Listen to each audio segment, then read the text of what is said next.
Министерството за здравство го поништи угласот, а Ѓока Construction нема да гради катни гаражи на клиничкиот центар Мајка Тереза. Таравари вели дека немаат пари за да инвестираат во паркинг места, па понуди две решенија.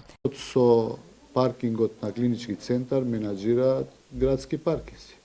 Затоа ги повикав нив, иако немаат договор веќе, ништо не земаме ние како министерство од тоа што се користат паркинг местата, меѓутоа размислувајќи реков, ајде да ги повикам дали можат тие да инвестираат во катни гаражи и да продолжуваат со понесување на паркинзите во клинички центар, што е едно од можните решенија. Од јавното предпријатие Градски паркинг состав.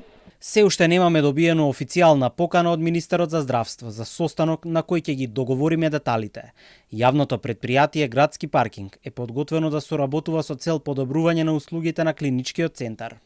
Доколку предпријатието не ја прифати идејата на министерот, друга опција ќе бидат службите за општи и заеднички работи на клиничкиот центар.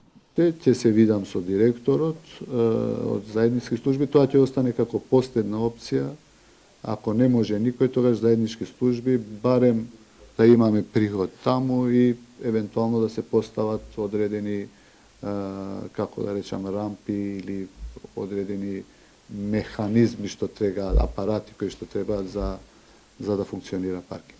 Извори на Телма брифираат дека доколку една од овие две опции на министерот Таравари прифати да стопанисува со клиничкиот центар, нема да се распиша оглас, а постапката ќе биде интерна, односно земјиштето што го има на користење Министерството за здравство ќе го даде или на јавното предпријатие Градски паркинг или на службите на клинички здравство. Распиша оглас за изградба на катни гаражи, а се пријави само албанската фирма Ѓока Construction.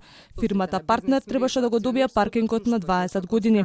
Иако министерот Таравари тврдеше дека тоа ќе трае пократко до најмногу 10 години, а државата да добие 1% од прометот со наплатата на паркинг. Веста предизвика бура реакции во јавноста. Премиерот се правдаше дека нема договор, а министерот ја смируваше јавноста.